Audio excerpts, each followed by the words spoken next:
আসলামের সাক্ষাৎ পেয়েছিলেন, কিন্তু আল্লাহ রসুলের বেসাতের আগে তিনি বিদায় নিয়েছেন, অথচ আল্লাহ রসুল তাকে জান্নাতি বলেছেন। সহিহ সনদে ইমাম বাইহাকি দালাইলুন নবুওয়াতে নকল করেছেন যে আল্লাহ রসুল নবী মুহাম্মদ সাল্লাল্লাহু আলাইহি সাল্লামের পিতা মাতা দুজন জান্নাতে যাবেন, হযরত আব্দুল্লাহ, হযরত আমেনাও। ওনারাও জামানুল ফাতারা, রসুল্লাহর বেসাতের আগে এসেছেন। রসুল্লাহর বেসাত যারা পান নাই, এর আগে ইন্তেকাল করেছেন, তাদের মধ্যে যারা শিরক করে নাই, দ্বীনে হানিফের অনুসরণ করেছে, হযরত ইব্রাহিমের দ্বীনের কিছু বাকি ছিল তা অনুসরণ করেছেন, তাদের মধ্যে যারা শিরকে লিপ্ত হয় নাই, তাদের সবাইকে আল্লাহ জান্নাত দিবেন। কিছু আলেমের নাম এখানে উল্লেখ করা হয়েছে, তারা আপনার কাছে গিয়েছিল আপনার দরবারে, এ ব্যাপারে বিস্তারিত জানার উপকৃত হব। আলেম ওলামা সব মাসলাকের আলেমরাই আমার কাছে যায় এবং আমি তাদেরকে সম্মান করি এবং মেহমানদারি করি। আলেম যেই হোক, যেই দলের হোক, যেই মাসলাকের হোক, কথা বুঝতেছেন? কারণ আল্লাহ রসুলের হাদিস আছে, মান কানা ইউমিনু বিল্লাহি ওয়াল ইয়াউমিল আখির ফালইউকরিম দাইফা। যে আল্লাহকে বিশ্বাস করে, আখিরাতকে বিশ্বাস করে, সে যেন মেহমানকে সম্মান করে। ১৫০০ বছর আগে রসুল করিম সাল্লাল্লাহু আলাইহি সাল্লামের কাছে নাজরানের ৬০ জন খ্রিস্টান গিয়েছিল। রসুল্লাহ তাদেরকে ঘৃণা করেন নাই, তাদের প্রশ্নের জবাব দিয়েছেন, আর তাদের জবাবে আল্লাহ তাআলা ৮০টা আয়াত নাজিল করেছেন। তো রসুল্লাহর সুন্নত কি মেহমানকে ঘৃণা করা?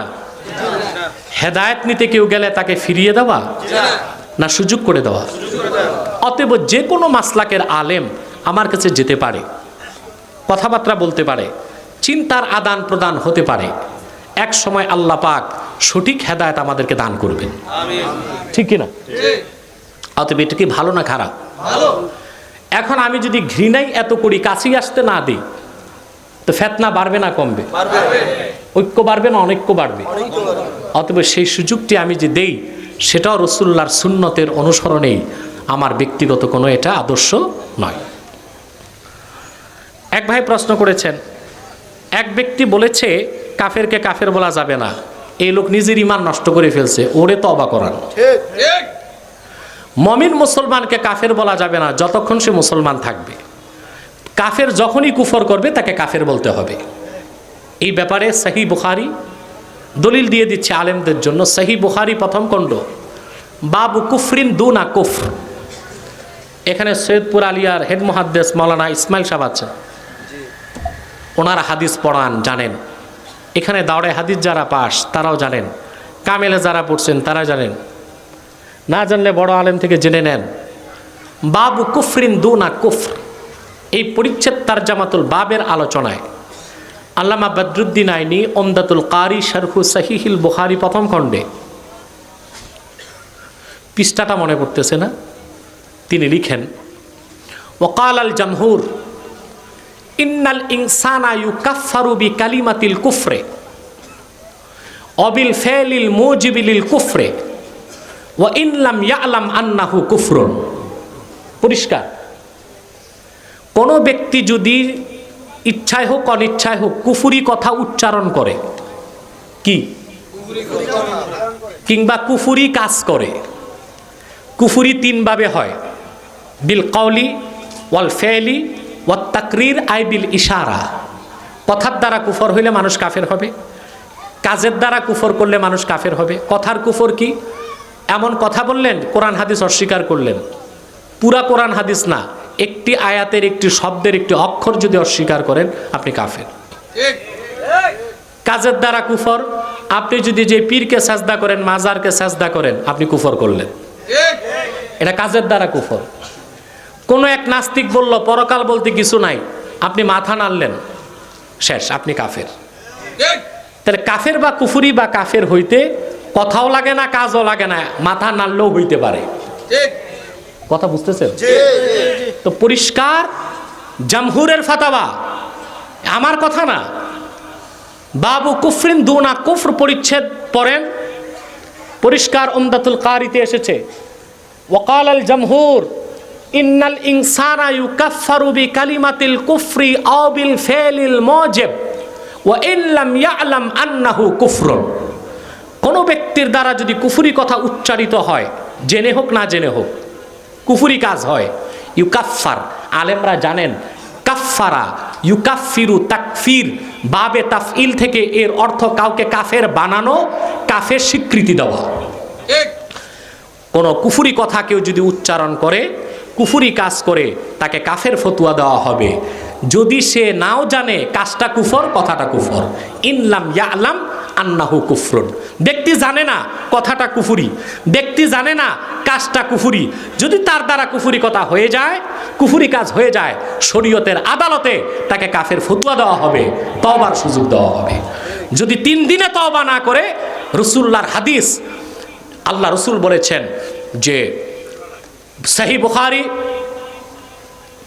2য় খণ্ড কিতাবুল ইরতিদাদে এসেছে, রাসূলুল্লাহ বলেছেন মান বাদদালা দীনাহু ফাকতুলু, যে ব্যক্তি মুমিন থাকার পর কুফরি করে কাফের হলো, সে মুরতাদ, তাকে কতল করো। হানাফিদের মতে 3 দিন তারে তওবার সুযোগ দেওয়া হবে। 3 দিনে সে যদি তওবা করে, তাকে মুসলমান বলে গ্রহণ করতে হবে। তাহলে কেউ কুফরি করলে কাফের বলা হবে কি না? যদি বলেন না কুফরি করার বড় কাফের বলা যায়, এই তোমরা ডিস্টার্ব করো কেন? কেন ডিস্টার্ব করো? আমার কাছে তো অনেক প্রশ্ন আছে, এগুলোর উত্তর দিতেই তো সময় চলে যাবে। আবার প্রশ্ন করো কেন? সামনে থেকে তোমরা এক এক প্রশ্ন পিছনে 500 টাকা নিবা। এটা আমার জন্য না, ওয়াজের ব্যয় বাবদ। আমি তো উত্তর ফিরিয়ে দিব। ফাও ফাও উত্তর পাইলে দেখবেন একজন প্রশ্ন করছে, হুজুর বলেন তো আমার বাবার নাম কি? বুঝেন না? আমার এক শিক্ষক, উনি ডাক্তারের কাছে গেছেন, আলেম মানুষ তো, জুব্বা কুর্তা লাগাইলে দেখবেন জেনারেলরা চাচা চাচা করে, বাতিজারও কি বলে, মনে হয় বয়স অনেক বেশি। তো ডাক্তার তো প্যান্ট শার্ট ক্লিন শেপ, অনেকটা মহিলাদের মতো বসে আছে। হুজুর তো আমার ওস্তাদ তো দাড়ি আছে, পাগড়ি আছে, জুব্বা আছে। গেছে ডাক্তারের কাছে, ডাক্তার বলে বয়স কত? তিনি বললেন 41। ডাক্তার বলেন একটু বেশি হবে, লেখছে 45। বলে নাম বলেন, আপনি লেখেন। বলে কেন? আমি যে বয়স বলছি এটা তো লিখলেন না, তো নামও তো আমারটা লিখবেন, আপনি একটা লিখে দেন।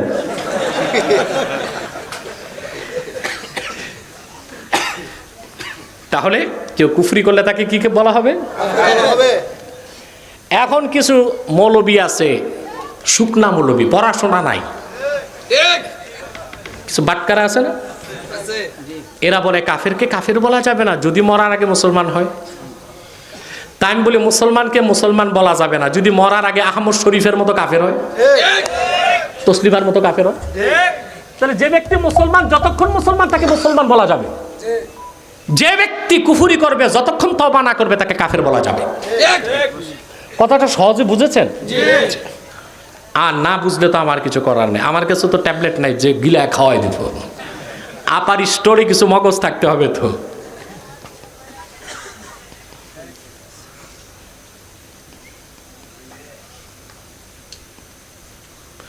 এক ভাই একজন লিখেছে, পিতামাতা কি তার মোট সম্পত্তির কোনো নির্দিষ্ট সম্পদ বা বাড়ি গাড়ি কোনো নির্দিষ্ট বা এক ছেলে মেয়ের জন্য নির্দিষ্ট করতে পারবে? আপন সন্তানকে ওসিয়ত করতে পারবে কি? এটা তো ইনসাফ হলো না, বেইনসাফ। এটি ইসলাম পছন্দ করে না। কথা বুঝেন নাই? মিরাস অনুযায়ী পিতা তার সব সন্তান এবং মেয়েদেরকে যতটুকু প্রাপ্য তা দিবে। যদি সে আমানতের খেয়ানত করে, তাহলে আল্লাহর কাছে তাকে কঠিন জবাবের সম্মুখীন হতে হবে।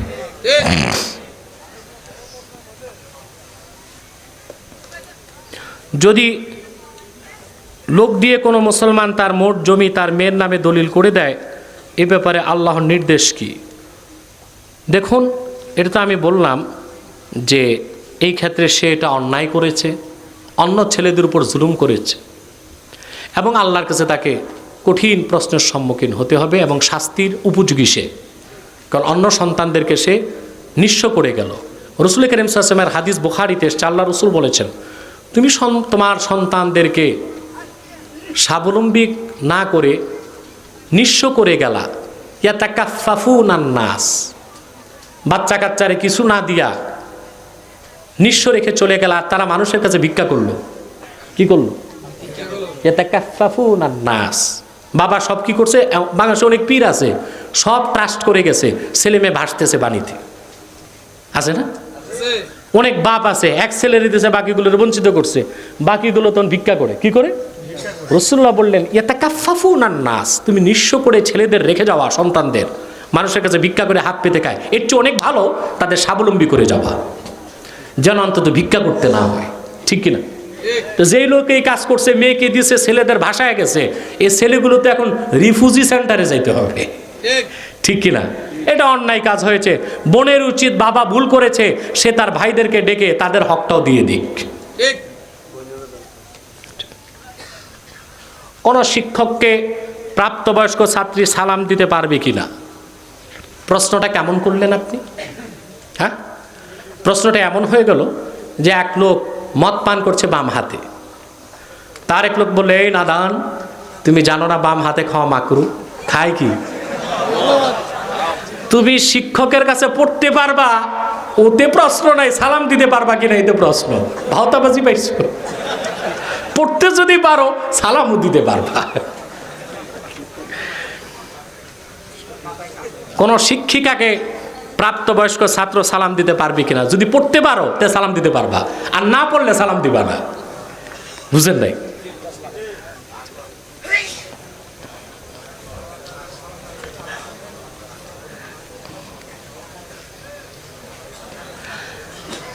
আপনি গৌরীপুরে কোনো এক মাহফিলে ফোনে বলেছেন রাস্তায় আছেন, এ নিয়ে অনেকে আপনাকে মিথ্যাবাদী বলে, তাই আমরা ভক্তরা মর্মাহত হই। আসলে আমি রাস্তায় ছিলাম, আমার দুটো প্রোগ্রাম ছিল।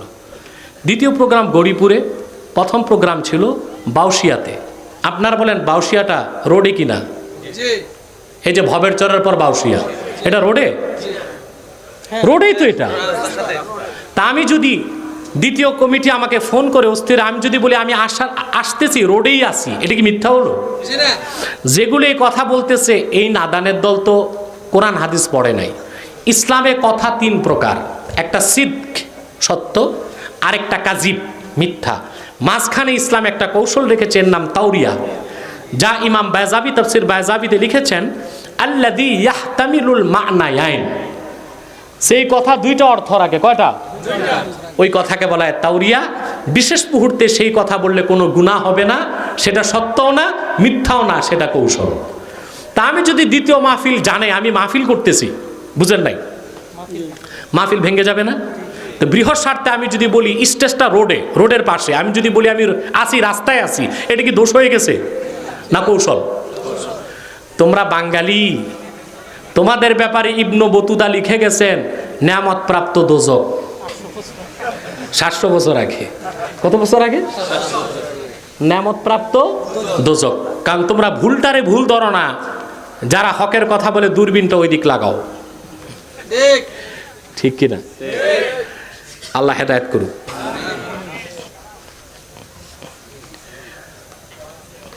তুলা রাশির এক ব্যক্তি জিনের মাধ্যমে মানুষের সমস্যার কথা বলতে পারে, এটা সমাধান কি? এটা শিরক। কোন জিন টিন গায়েব বলতে পারে না। আপনারা যদি এরকম কবিরাজের কাছে যান, ইমান শেষ। রাসূলুল্লাহ সাল্লাল্লাহু আলাইহি ওয়াসাল্লাম বলেছেন, হাদিসটি তিরমিজিতে আছে, মান আতা কাহিনান ফাকাদ আবা আবাল কাসেম, যে গণকের কাছে গেল সে আমি মুহাম্মদ সাল্লাল্লাহু আলাইহি ওয়াসাল্লামকে অস্বীকার করল। তা আপনি গণকের কাছে যান, ওই বেটাতে আপনারে কি বলে, জিন আনে, এটা আনে, সেটা আনে, তারপর কি বলে দেয় আপনার কি হয়েছে। জানেন বাংলাদেশে যে পিলার পাওয়া যায়, কথা বলে না, এই পিলারগুলো এক একটা বিক্রি হয়েছে 7,000 কোটি, 8,000 কোটি, 10,000 কোটি টাকা। একটাও আর নাই, সব চলে গেছে আমেরিকা, কানাডা, অস্ট্রেলিয়াতে। দালাল চক্র এবং বড় বড় পদস্থ লোকেরা বিক্রি করে ফেলছে পিলারগুলো। কথা বুঝতে পারছেন? আগে ছিল। আচ্ছা, তো যার কাছে জিন আছে সে তো একদিনেই বাংলাদেশের সব পিলারের খবর নিয়ে বেচা বিল গেটসের মতো সেরা ধনী হইতে পারে। যা বলে কবিরাজগুলো সব ভাউতাবাজি। কথা বলেন না? কথা বলেন, সব ভাউতাবাজ, সব কি এগুলোর কথা বিশ্বাস করবে না। এক ছেলে গেছে কবিরাজের কাছে, ওই মেয়েটা আমার দরকার, আপনি একটু তাবিজ তোমার করে দেন। কবিরাজ তারে তো প্রথম পানি আনতে বলছে, নর্দমার পানি, ডাস্টবিনের পানি, খালের পানি, জঙ্গলের পানি। তারপর বলছে যে তুমি যদি পারো ওই মেয়েটার একটা চুল নিয়ে আসবা। এই ছেলে দিছে এক থাপ্পড় কবিরাজকে, আমি যদি চুল আনার মতো কাছেই যাইতে পারি তো তোমার তাবিজের দরকার কি? এসব ভাওতাবাজি না? এই জিন সত্য বিশ্বাস করি আমরা, তবে জিন গায়েব বলতে পারে না। এই বিশ্বাস একটি শিরকি বিশ্বাস। জিন গোয়েন্দার কাজ করতে পারে। কি পারে? ওটা ভিন্ন জিনিস। একটি রাজনৈতিক দলের নেতার ব্যাপারে প্রশ্ন করা হয়েছে, কোনো রাজনৈতিক উত্তর আমি মাঠে ময়দানে দিব না। এক রাজনৈতিক দলের নেতার উত্তর দিব, আরেকজন বলবে তো ওই রাজনৈতিক দলের নেতার কি সমস্যা বলেন, আরেকজন বলবে এই রাজনৈতিক দলের নেতার কি সমস্যা বলেন। এগুলো কি মাহফিলের কাজ নাকি? মাহফিল করতে লাখ লাখ টাকা খরচ হয়, তুমি এসে একটা প্রশ্ন করে গোলমাল লাগাই দিবা, এত সহজ না। অনেক কোন এক বক্তার নাম এখানে নিয়েছে, এমন এক বক্তা ওরে চিনে না 100% মানুষ, 3% মানুষ বাংলাদেশে চিনে। আমি নাম নিলে তুই জিরো হিরো হবে, তুই চালাকিটা করো কেন? এই বক্তার নাম হিডেন রাখো। এই বক্তা বলেছে জাকের নায়কের ভুল তিনি খুঁজে পায় না। আচ্ছা, অন্ধ কোনো দিন অন্ধকে পথ দেখাইতে পারে? কথা বলেন। কানা কানারে পথ দেখাইতে পারবে? প্যাস লাগবে না? কথা বলে না। দেখেন না কানারা গীত গায় আর একসাথে চলে, লাঠি একটা সামনে এমন এমন করতে, দেখেন নাই? তো জাকের নায়ক কি ভুল করছে এটা ধরার জন্য তো ওই রকম আলেম লাগবে। জাকের নায়ক তো এই বক্তার মতো যেন তেন লোক না, অনেক পড়াশোনা আছে তার। অনেক পড়াশোনার পরও কিছু ক্ষেত্রে তার ভুল আছে। 2007 সাল পর্যন্ত doctor Zakir Naik comparative religion, তুলনামূলক ধর্মতত্ত্বের উপর কাজ করেছে। অন্য সব ধর্মের অসারতা প্রমাণ করে ইসলামের মহাসত্যতাকে তুলে ধরেছেন। পৃথিবীতে হাজার হাজার মানুষ মুসলমান হয়েছে, কিন্তু 2007 সালের পরে তার এই চ্যানেল চালানো সম্ভব হয় নাই, পিস টিভি। তখন দুবাই ভিত্তিক সালাফি সংস্থা তাকে অফার করলো যে আপনার চ্যানেল চালাতে টাকা লাগবে, সমস্ত টাকা আমরা দিব আপনাকে। তারা প্যাট্রোনাইজ করলো তাকে, আর শর্ত দিল যে আপনি তুলনামূলক ধর্মতত্ত্বের সাথে আমাদের লামাযহাবী মতবাদকে ছড়াবেন। 2008 থেকে জাকের নায়েক এই মাযহাব ও আহলুস সুন্নাহ ওয়াল জামাতের বিরুদ্ধে ফতোয়া দেওয়া শুরু করলেন। তখন থেকে আর তাকে সমর্থন করার সুযোগ আমাদের নাই। এটা না করে, তিনি ফতোয়াবাজি না করে যদি শুধু ইসলামের দাওয়াত দিয়ে যেতেন, সারা দুনিয়ায় মুসলমানদের হিরো হয়ে যেতেন। কিন্তু কুখ্যাত লামাযহাবীরা এইরকম একটি অ্যাসেটকে, পৃথিবীর এত বড় একটা ইন্টেলেকচুয়াল পার্সনকে, তার ইমেজ, তার সম্মানকে ধুলার সাথে মিশিয়ে দিয়েছে। এখন জাকের নায়েকের পক্ষে কথা বলার কোনো সুযোগ আমাদের নাই। সে লামাযহাবীদের উস্কানিতে অনেক বড় বড় ভুল করেছে, মাযহাবকে অস্বীকার করেছে, আমার নূর নবী মুহাম্মদ সাল্লাল্লাহু আলাইহি ওয়াসাল্লামের ওসিলাকে অস্বীকার করেছে, শাফাআতকে অস্বীকার করেছে, নামাজের পর মুনাজাতকে বলেছে একটা ফালতু কাজ। উনি তো কোরআন হাদিস পড়ে নাই, উনি তুলনামূলক ধর্মতত্ত্ব পড়ছেন, তার অতটুকুই থাকা দরকার ছিল। ফতোয়া দেওয়া মুফতির কাজ, ফকিহের কাজ, এই কাজে তার না আসাটাই উচিত ছিল, ঠিক কি না? এটাই তার ব্যাপারে আমার মন্তব্য। এই যে পরে আসছে, এগুলো 500 করে নিছে নাকি? ও, একটা প্রশ্ন রয়ে গেছে। অনেক নামাজি সম্মিলিত মোনাজাত করে না, দোয়া দুরূদ পড়ে না। ফরজ নামাজের পর সম্মিলিত মোনাজাত করা শুধু জায়েজ না, এটা সুন্নতে মুতাওয়ারেসা, রাসূলুল্লাহর জামানা থেকে চলে আসতেছে, এখনো চলছে, কিয়ামত তক আহলে সুন্নত করে যাবে। এই সুন্নতে মুতাওয়ারেসা নামাজের পর মুনাজাতকে যারা হারাম বলে, বেদাত বলে, তারা নির্ভেজাল মুনাফেক ছাড়া আর কিছুই নয়। কারণ নামাজের পর দোয়ার ব্যাপারে কোরআনে আছে, আর নামাজের পর দোয়ার পক্ষে আমি পেয়েছি এই পর্যন্ত 70টা হাদিস। কথা বুঝতে পারছেন? যেমন কোরআনে আল্লাহ তাআলা সূরা ইনশিরাহে বলেছেন ফাইজা ফারাক্তা ফাংসাব। ইয়াতের ব্যাখ্যায় 14 থেকে 19 জন মুফাসসির আব্দুল্লাহ বিন আব্বাস সহ বলেছেন ফাইজা ফারাক্তা ইয়া মুহাম্মদ সাল্লাল্লাহু আলাইহি সাল্লাম ফানসাব ফি দুআ ইলা রাব্বিক। মুহাম্মদ সাল্লাল্লাহু আলাইহি সাল্লাম আপনি যখন ফরজ নামাজ শেষ করেন তা আল্লাহর কাছে দোয়ায় নিয়োজিত হন। তো ফরজ নামাজের পর দোয়া আছে না নাই? হাদিস আছে কতটা তার হিসাব নাই, আমি 70টা পড়ছি। বুখারীতে এসছে, মা আয়েশা বলেন ফরজ নামাজের পর দেখতাম আল্লাহ রসুল পড়তেছেন আল্লাহুম্মা আনতাস সালাম ওয়া মিনকাস সালাম তাবারাকতা রাব্বানা ওয়া তাআলাইতা ইয়া যাল জালালি ওয়াল ইকরাম। রাসূলুল্লাহ এত জোরে পড়তেন মসজিদ নববীর আওয়াজ মা আয়েশা ওনার ঘরে বসে শুনতেন। সহিহ মুসলিমে এসেছে রাসূলুল্লাহর খাদেম হযরত সাওবান বর্ণনা করেছেন, আসর নামাজের পর রাসূল করিম সাল্লাল্লাহু আলাইহি সাল্লাম সাহাবায়ে কেরামের দিকে ফিরতেন, তারপর দোয়া পড়তেন, লা ইলাহা ইল্লাল্লাহু ওয়াহদাহু লা শারীকা লাহু লাহুল মুলকু ওয়া লাহুল হামদ ইউহয়ী ওয়া ইউমীত ওয়া হুয়া আলা কুল্লি শাইইন কাদির। আল্লাহুম্মা লা মানিআ লিমা আ'তাইতা ওয়া লা মুতিআ লিমা মানা'তা ওয়া লা ইয়ানফা'ু যাল জাদ্দি মিনকাল জাদ। প্রত্যেক আসরের পর রাসূলুল্লাহ পড়তেন সাহাবায়ে কেরামকে সামনে বসিয়ে। তাই নামাজের পর দোয়া আছে না নাই? ছোট না লম্বা? তিরমিজিতে এসছে দ্বিতীয় খণ্ডে রাসূলুল্লাহকে জিজ্ঞেস করা হয়েছে আইয়ুদ দুআই আসমা, কখন দোয়া করলে জলদি কবুল হয়? রাসূলুল্লাহ বলেছেন জাওফাল লাইলিল আখির ওয়া দুবুরাস সালাওয়াতিল মাকতুবা, অর্ধেক রাতের শেষে আর প্রত্যেক ফরজ নামাজের পর দোয়া করলে আল্লাহ কবুল করেন। তো ফরজ নামাজের পর দোয়া আছে না নাই? এখন যে মৌলবী কয় নামাজের পর কোনো দোয়া নাই, সম্মিলিত দোয়া নাই, এটা কি মৌলবী না ব্রাহ্মণ?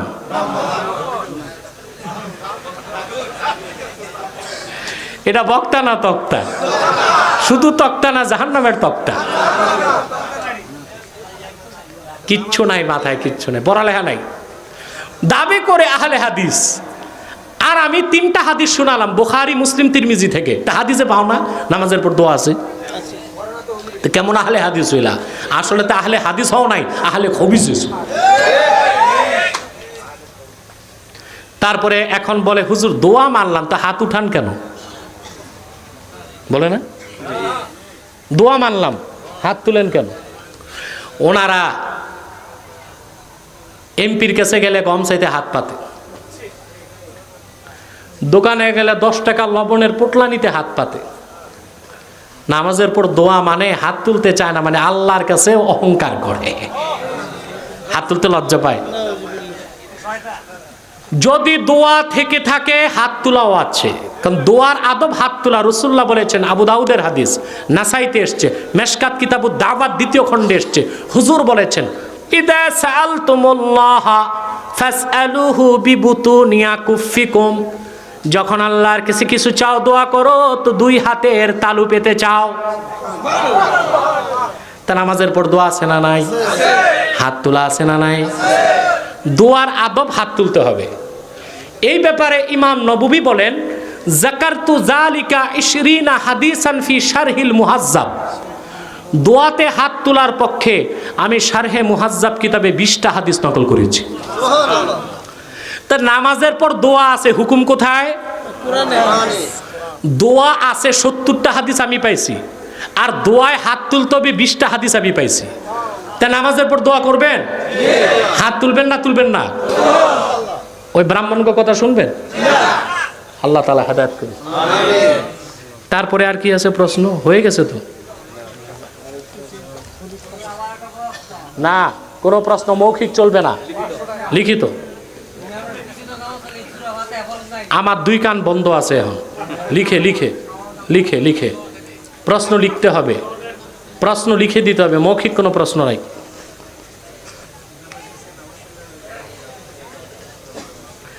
কবরস্থানের মাঝে সব সময়ের জন্য সৌর বিদ্যুতের খুঁটি দিয়ে বা বসিয়ে আলোকিত করা কি জায়েজ হবে? মানুষ তো রাতও মরে, অতএব যদি লাইট থাকে দাফন কাফন সুবিধা হয়, সৌর বিদ্যুৎ রাখলে সমস্যা কি? শুধু আগরবাতি আর মোমবাতি জ্বালায়ও না।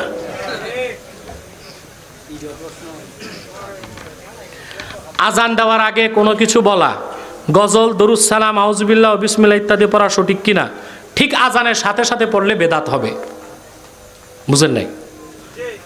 ঠিক আজানের সাথে সাথে যদি আউযুবিল্লাহ বিসমিল্লাহ পরে আজান শুরু করেন, এটা বেদাত হবে। রাসূলুল্লাহ যেভাবে আজান শিখিয়েছেন সেভাবেই পড়তে হবে। আর দুরূদ সালাম যদি পড়েন, সুন্নত হলো আজানের আগে নয় পরে। সহিহ মুসলিম প্রথম খণ্ডে এসছে, রাসূলুল্লাহ বলেছেন, কুলু মিসলামা ইয়াকুলুল মুয়াজ্জিন সুম্মা সালুল্লাহ লিয়াল ওয়াসিলা। মুয়াজ্জিন আজানে যা বলে তোমরা হুবহু তাই বলো, আর আজানের পর দোয়াতে আমি রসুলের জন্য ওসিলা চাও। এই দোয়া সালাম দরুদ সব আজানের আগে না পরে? আগে না। তবে ফজর নামাজে মানুষকে জাগাবার জন্য আজানের পরে আধা ঘন্টা টাইম থাকে না, তখন যদি একটু মানুষকে উঠায় দেন তাতে তেমন কোনো দোষ নাই। অনেক জায়গায় দেখা যায় ইমাম সাহেব ফজরে আজান দিয়া আধা ঘন্টা ওয়াজই করতে থাকে, এটা ঠিক না। বাচ্চাদের ঘুমে কষ্ট হবে, ঠিক কিনা? আপনি দুই একবার উঠায় দেন, ওইটা একটা ভিন্ন জিনিস, কিন্তু রীতিমতো আধা ঘন্টা মাইকে একাইকে ওয়াজ করবেন, ওটা কাজের কাজ কিছু হবে না। কথা বুঝতেছেন?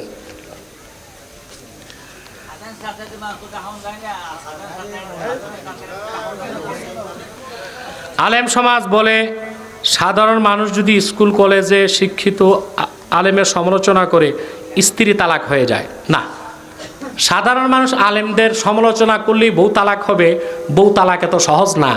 এটা পাকনা আম না যে ফট করে পড়ে যাবে বটু ছিঁড়ে। বিয়েটা অনেক বড় বন্ধন। কেউ যদি সমস্ত আলেমদেরকে গালি দেয় তাহলে সে কাফের হয়ে যাবে, তার বউ তালাক হয়ে যাবে। বুঝেন নাই? পার্থক্য আছে। আপনি ইন্ডিভিজুয়ালি কোনো আলেমের সমালোচনা করলে বা গালি দিলে আপনি কাফের হবেন না, কিন্তু সামগ্রিকভাবে যদি সমস্ত আলেমদেরকে আপনি সমালোচনা করেন, গালি দেন, আপনার বউ তালাক হয়ে যাবে। কারণ ফতোয়া শামিতে এসেছে, ইহানাতুল উলামা ই কুফরুন, আলেমদের এহানত করা, অবমাননা করা কুফরি। আপনি যে সকল আলেমদেরকে বলেন যে সব আলেমই বাটপার, সব আলেম খারাপ, সব আলেম বেঈমান, তাহলে আপনার বউ তালাক হয়ে যাবে। কথাটা বুঝেন নাই?